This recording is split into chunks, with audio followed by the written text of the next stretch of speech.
Hi. Yeah, so as mentioned, I work for Motherboard, which is the technology and science section of Vice. That's digital underground, surveillance industry, cybersecurity, and a hell of a lot of data breaches. So just to give you an idea of the sort of stuff we typically cover, it's going to be Silicon Valley companies, VK, Russia's Facebook, the DOJ and DHS. That was the same hackers that targeted the former director of the CIA, popped his AOL account, and then they also got 20,000 FBI and 10,000 DHS records. Sometimes the hackers get hacked as well. Celebrate, which, as a lot of you will probably know, is a firm that unlocks phones for law enforcement. They got popped and we got 900 gig of their data. Some weird personal stuff as well. A plastic surgery that caters for at least one royal family and celebrities like Katie Price. And this data includes before and after photos of work on people's genitals. So you obviously, the lesson from that is when you're a journalist and you get this data, you have to respect just how sensitive this is and you don't go putting it around on pastebin. And then keeping the sensitive stuff, there's dating websites, porn websites, and then back to Silicon Valley. So basically the whole spectrum of companies or organizations you would expect. So I'm going to talk about what it's like working with criminal hackers when you're trying to get these data breaches, sort of the ethical considerations and just like the bare bones logistics of what actually happens. But to make it a bit more relevant for this audience, I'm going to talk about briefly what it's like if you're an independent security researcher who wants to give something to a journalist anonymously. So maybe you work for a firm, but your employer doesn't really want you giving the IOCs to a journalist or whatever it may be. And of course, these are going to be somewhat different, but they do overlap as well.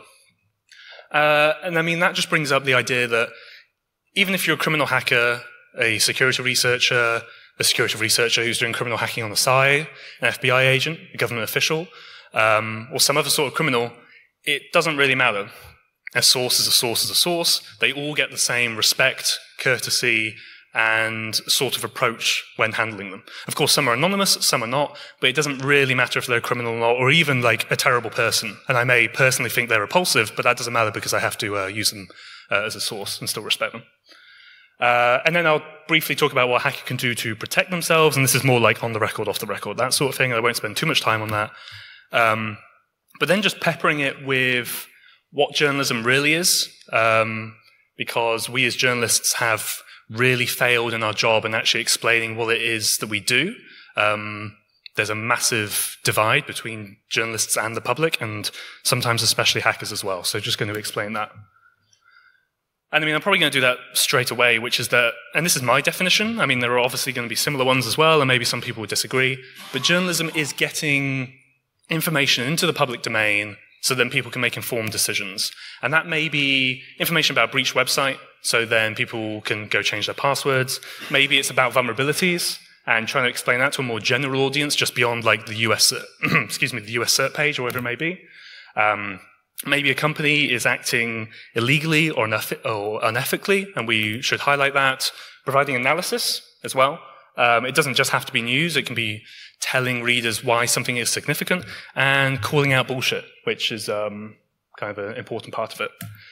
But journalism is not, despite what people apparently in my Twitter mentions keep trying to tell me, is covering everything that happens in InfoSec or in the community. There is a lot of stuff which of course is relevant to people inside the community, but it's not going to be the same for us.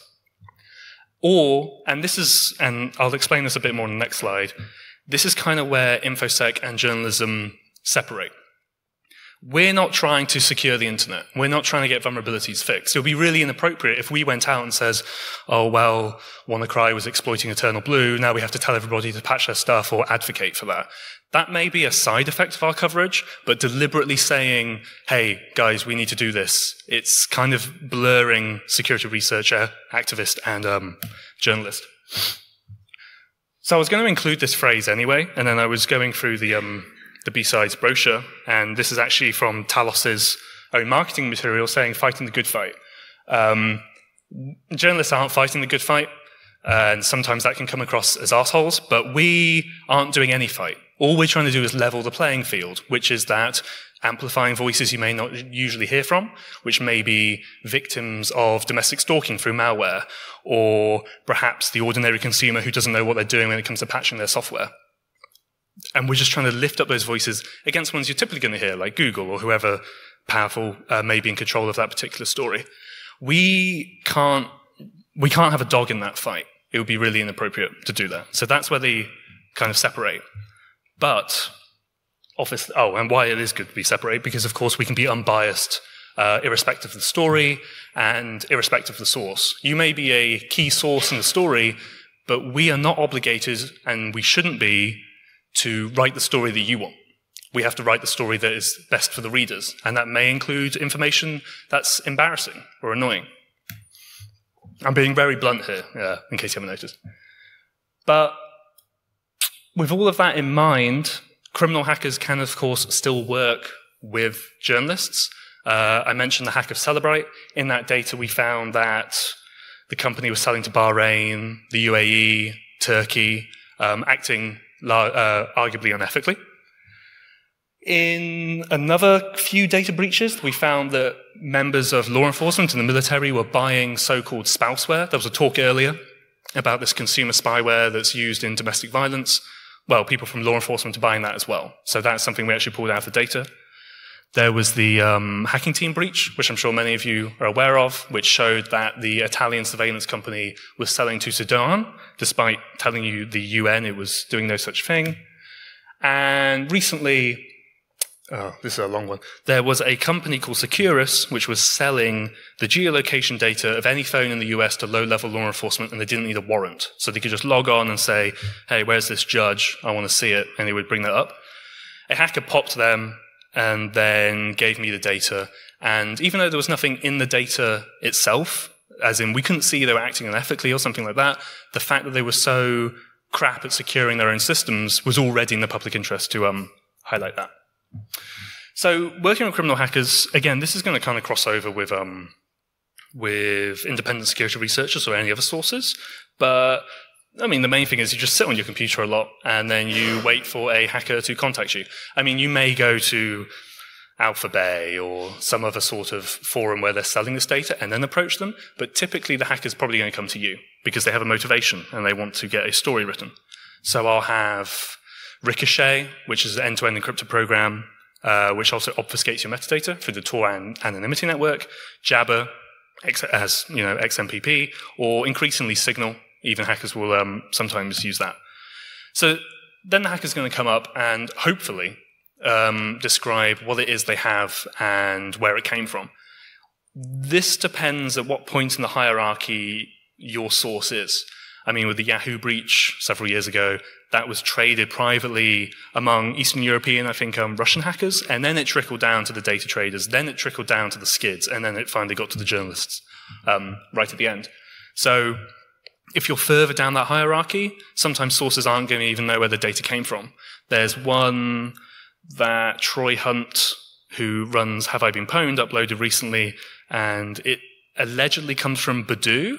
That data was already going around for 6 months, maybe 8 months before Troy uploaded it, because several journalists were trying to figure out where it actually came from, and it definitely didn't come from Badoo. So it really depends at what point in the hierarchy your source is in. Sorry. A hacker's either going to send a sample of the data or a full cache. And this depends on the motivation. So if they're an ethical hacker or a morally driven hacker, they want to expose a company or embarrass a company, they're probably going to give you the full thing because they just want to annoy the company as much as possible and give it to a journalist. But if the hacker is financially motivated, say they actually want to sell the data, obviously they're not going to give you the entire product. They'll give you 100 lines, 1,000 lines, maybe 10,000, which of course does make verification a bit more difficult, but you have to work with it, and you have to bear in mind why they're actually giving you this data. Then it's the main part of the journalist's job, which is trying to figure out where this data actually came from and whether it came from the place that the hackers claim it does. You could do this with, say it's a porn website, and you have email addresses and hash passwords, or maybe, let's say you have email addresses and plain text passwords, you could verify that by logging into a load of random people's accounts. That would also be really illegal and unethical, so don't do that. The hacker can do it, I don't care, but like the journalist is not going to do that. What you would do is perhaps you would go to the site and try to make new accounts, start putting in the email addresses you've been given. The website's then going to say, sorry, you can't do that. An account already exists with that email address. So you know the data you've obtained is actually in the back end somewhere. And then you may also check email headers for related IPs, but obviously it depends on the data you've been given. And then there's just contacting victims. You'll have phone numbers or email addresses, something like that, asking people, hey, is this the first 2 characters of your password? Something like that. People may not reply, but you can give them a go. Usually I give people anonymity straight away, and we'll go into how you get anonymity in the agreement that has to go between the journalist. But most of the time, these are going to be ordinary people. They're not going to be senior government officials or whatever it may be. So there's not really any public interest in saying, John Smith used a porn website. Like, who cares? Sometimes they don't reply due to the sensitivity of the breach. Had one recently that was a forum for people particularly interested in anal fisting. And I emailed 50 to 100 people and no one got back to me, which I wasn't really surprised about. But of course, we still had to try to verify that they did use this website. And then we verified it through the password reset mechanism anyway. So we didn't actually need we didn't need their input. Then you probably do some writing. And to be clear, like, we haven't finished verifying the data. Maybe we've done like 70%, 80% maybe. But you want to get something down because then you're going to approach the company and they can be real assholes about it. They can try to cover it up. They can try to push out a press release before you finish your story to get ahead of the narrative. They can straight up lie in their press releases as well. In the Celebrate case, I contacted them for comment, waited I think it was maybe a day, half a day, something like that, and said, oh, hey, can I just have an update because we're getting ready to publish? And they were like, oh yeah, here's our press release, which we've just put on the internet for everyone to see, and we're clearly trying to scoop you despite that you've had this data and you've been verifying it. So that's why you already have some copy already done. And then you choose what to include or what to omit. I'll go into this in a bit more detail shortly, but obviously you're not going to put someone's real password in an article. Even if the hacker put it on Pastebin or Ghostbin or whatever, the journalist is not really going to do that. And then you publish, and then you deal with a load of Twitter mentions and that sort of thing. So I mentioned motivation, and some hackers are driven by a moral obligation, whatever it may be. Others don't really care about that. So the Dark Overlord, they appeared in summer 2016, and they started targeting medical institutions in the US, like local clinics, that sort of thing. Not really hospitals, but they could get patient data. They would grab the data, put it on the dark web for like a ridiculous sum that no one would pay, but the entire point was to intimidate the victim to then pay a ransom. As for how this applies to journalists, it got a bit more interesting when they realized, hey, we can kind of manipulate the media here, give them data. The journalist will go and report about it, if it's in the public interest, write a nice little article, and then the Dark Overlord takes that coverage, shows it to the victim and says, hey, look, people are paying attention, you should probably pay $50K. And that's what they did with a production studio that worked for Netflix. They got $50,000 in Bitcoin. So that's a load of text, don't worry about it. Clearly, hackers may not be as virtuous as a leaker or a whistleblower. Not that they're particularly immune either, but in the same way you may have a criminal hacker who is particularly driven by moral obligation, you have ones who really don't give a crap as well. And it's important for the journalist to include that. I've had hackers who will come to me and they'll say, oh, we're doing this to expose whatever. And then you talk to them and you talk to other people who know them, and you get that the real motivation is that they're a skid on hack forums and they want to get some more cred, basically. So then you include that in your article because that is important for the reader to understand. The main obligation of the journalist is to the reader and to the story. Of course, they'll still respect protecting the source and source anonymity, but if the source is bullshitting, the journalist is going to call that out as well, because they have to. Just briefly on including and omitting data. These are 2 companies that were hacked, I think, in 2017, maybe 2016, and they both sell malware to install on your husband's or your wife's or your boyfriend's or whoever's phone. It can collect Facebook messages, emails, GPS locations, remotely turn on the camera, basically a full access rat, right? That does require physical access to install. FlexiSpy, the one on the right, explicitly markets to jealous spouses, as was mentioned in the talk earlier. Anyway, hackers go in, they steal their stuff, customer details, company files, the GPS locations of victims, so the actual exfil of the malware, and then they give it to us at Motherboard. Now, we had to decide what to do with this data, because obviously it's incredibly sensitive. You're not going to publish the name of someone or the GPS location of someone who is potentially facing sexual violence, domestic violence, rape, whatever it may be. But we still wanted to get across to readers sort of the scale of the problem. And this is a crap map, because as you can see, there's Africa twice. So kind of just ignore that, and Europe. But you get the idea. I've made it look bigger than it actually is. But these aren't the real GPS locations. This is just a dirty, quick Python script which obfuscates it by a random amount, whatever it may be, but the reader can still get the scale of the issue. And that's kind of what you've got to think about when you're handling data like this. Deciding what to include and what to omit is just as important as one another. It's going to impact totally ordinary people, as I mentioned, and the consequences can be really tangible as well. So in 2015, hackers calling themselves the Impact Team, that I had a nice little chat with over in encrypted email, they targeted an extramarital affairs website called Ashley Madison, stole the data. You probably all know this story, and then they released it publicly. So you could see that, oh, maybe this person was on this website, or whatever it may be. Several people killed themselves after that, because presumably I don't want to say shame, but clearly they were uncomfortable with the data being public. So even though the hackers released that, the journalists could not then take that data and amplify it with that sort of effect in mind. So deciding to leave out names and that sort of thing. And so this is a general thing with journalism, and it's not the norm. I mean, usually when someone comes to you, they're trustworthy and they have data and it's courteous and whatever it may be. Sometimes hackers, not through a fault of their own, they may not fully understand what it is they've obtained because a leaker or a whistleblower may be inside an organization.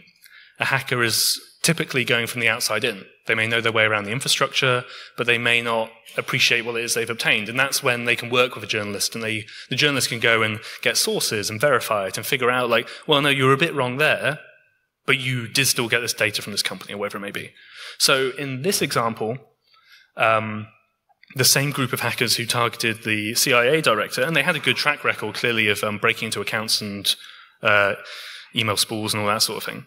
They thought they had come across live drone feeds of NASA spying on the US domestic population, which would clearly be a massive story if it was true. Turns out, when my colleague Lorenzo got given this data, he went and verified it, and it was actually streams that NASA had already put out itself as part of its ordinary public relations effort. I think it was just of filming the weather or something.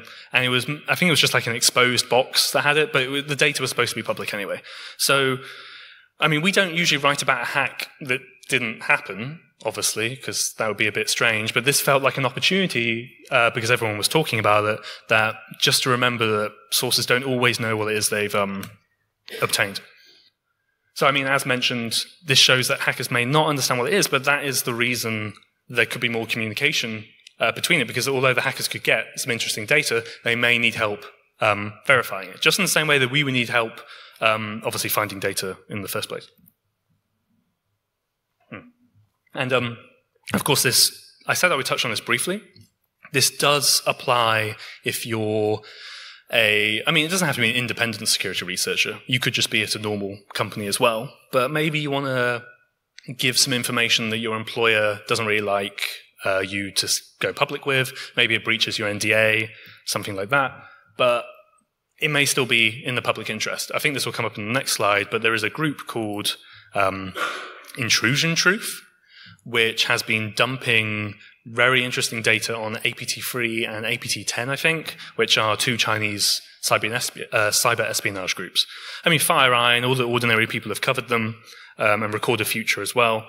But this blog, which just appeared a couple of years ago, maybe a year and a half ago, started dumping Uber receipts for the alleged operators, or the physical addresses of where they're going to work. Like, really interesting stuff that definitely looked like it was picked up off a compromised box or something that's a little bit sketch that you probably wouldn't admit in a public report. I mean, we all know hackback happens, and it's pretty common in threat intelligence, but they were actually publishing the receipts, I mean, quite literally. So that's an example where someone may want to provide information to a journalist, which they wouldn't normally be able to. And it was already posted publicly, but then I spoke to people who have researched those APT groups, and they could verify that, yes, this matches up with what we're seeing, and this matches up with what we're seeing. And it kind of touches on the idea that the hacker may not know exactly what they have. A journalist can go and build upon the work, I mean, the really substantial, solid work you've already done, but a journalist could build upon that. So it's not even grey research, but there's a series of really good articles in the Associated Press at the moment where SecureWorks gave AP, as in the journalist organization, a list of Fancy Bear's APT28's targeting because of an exposed bit.ly link. And you could see all the email addresses that they're trying to phish.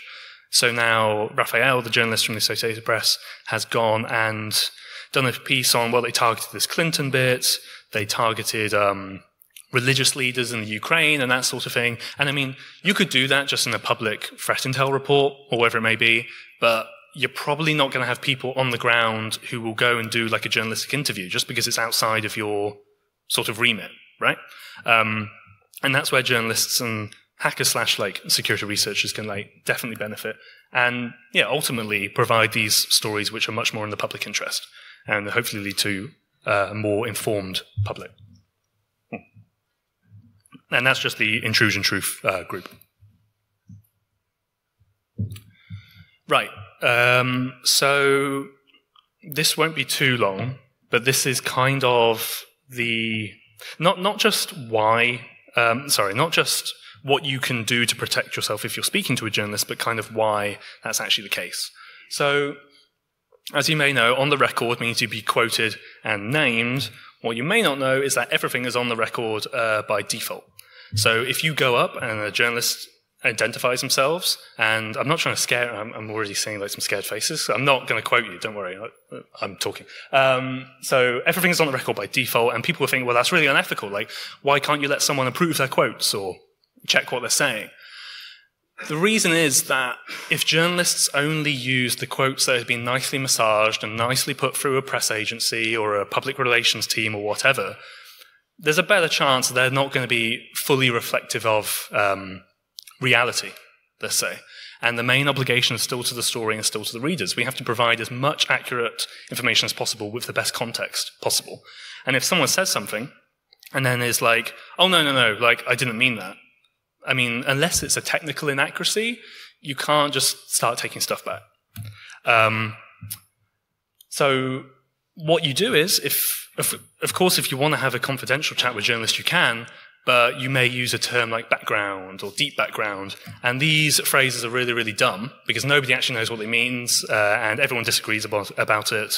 And the journalists may believe one thing, the source will believe another. Maybe two different sources will have two different understandings of what background means. I mean, I even speak to Silicon Valley companies, and this is just hypothetical, but Facebook will have one understanding of background, and then Snapchat will have a different. So you're never really clear on actually what it means. So instead, when you want to speak to a journalist, maybe you reach out to them over Jabber or whatever it may be, just explicitly state, and journalists are going to hate that I'm saying this because it's actually going to screw them over a little bit and it's going to make the job a bit harder, but explicitly state to them, hey, I want to give you information, but I don't want you to print my handle, and I don't want you to name my employer if you provide that.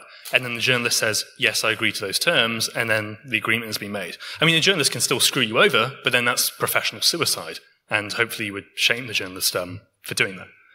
But yeah, you agree them before the conversation, and you can't, as I kind of mentioned before, you can't really hop back and forth. And I'll touch on that a bit. You can't say, oh, by the way, this is off the record, and then say something. Because it's like, we're mid-conversation. If we're going to switch to off the record, we both have to agree. Because otherwise, if you're interviewing, I don't know, the CEO of Uber, just to make it up, and they may be talking about the data breach they recently had, then they'll say, oh, yeah, so we took all steps to detect that breach off the record. We actually did fuck all, and we didn't do anything, and we covered it up. Well, whoa, you can't do that. Because again, the obligation is to the reader, and in that case, the journalist could just quote you. But of course, you can have an off-the-record conversation with the journalist as well. It just has to be agreed beforehand. And then just briefly, I mean, there's a couple of, and because I deal with hackers a lot, and a lot of hackers are teenage or children, which also adds like a very complicated legal thing because we can't name minors like in the UK or wherever it may be. It depends. But a lot of people will ask, hey, can I see the article before you publish it? And we can't do that because that's going to ruin that separation and independence. Because if you show someone an article, and even if they don't make any changes or suggest any changes, you're still giving them the opportunity to. Potentially. I mean, I made this mistake once in my life, very early on in my career. I showed a source a copy of an article because I thought, well, they're a very high wanted criminal. Maybe I can show it to protect my source. Editor then explains that's really, really inappropriate. You can't do that. So lesson learned, I guess, and now everyone else knows it. And I did touch on this, but in the same way that you can't just say, oh, this is off the record, this is now on. A source can't really change their quotes.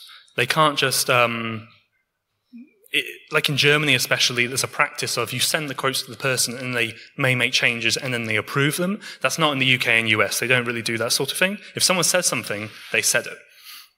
The only difference is if you're speaking to a journalist and you're like, actually, that wasn't quite accurate, especially if you're explaining, I don't know, like a piece of malware or an implant or something, and maybe you misspoke and you got a technical detail wrong. Of course, you should push back and say, no, that's wrong.